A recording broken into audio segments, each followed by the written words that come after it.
Lordships? I thought I was to see only Lord Hood. No, no, sir. You're to meet Mr. Middleton, the Comptroller, and Lord Hood, and then the First Lord, Earl Chatham. I trust you've made the time. I am, most obliged. He was at a loss for words, his heart rising, but then on further consideration falling again. They must be interested in seeing if he was still the fiery man he had been back in 1788 when they dismissed him. It was a test. To his relief, the meeting with the Comptroller was a pedestrian discussion about new procedures and changes in ship design. Sir Charles Middleton described a new technique as sheathing the hulls of battleships in thin sheets of copper. It kept the worms at bay and made the ships faster. He mentioned the refit of a third-rated vessel, Agamemnon, as an example. The meeting with Hood, now First Sea Lord, followed an hour's wait. When the door opened and Horatio was admitted, Hood was polite but distant. All he would say was that Earl Chatham, the First Lord of the Admiralty, and brother of the Prime Minister, William Pitt, wanted to see him personally, and following that meeting he and Horatio would have a longer conversation at dinner. Hood's glowering eyebrows seemed to be sending an unspoken message. Be civil, be humble.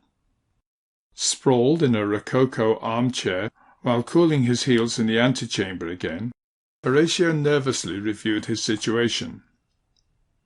Another 30 minutes passed before the door opened and a servant bade him enter the First Lord's state-room.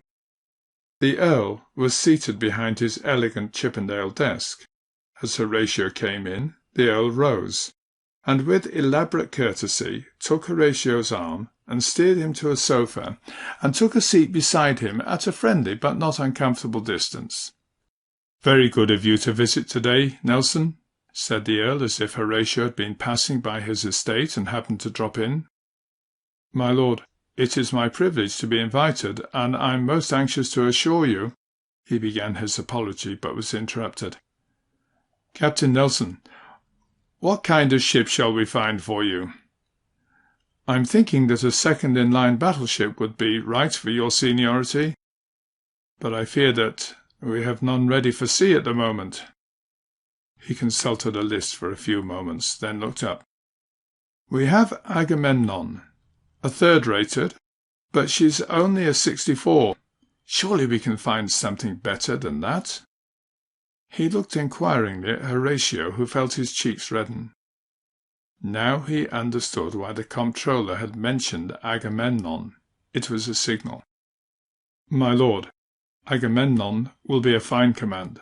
She will be a fearsome warship when she is ready. I'm more than content." The Earl broke into a wide smile. "Nelson, we need fewer placemen and influence peddlers and more men like you. I've had a line of unqualified and frightful braggarts with me all morning. It's a pleasure to see a quiet fighting man at last."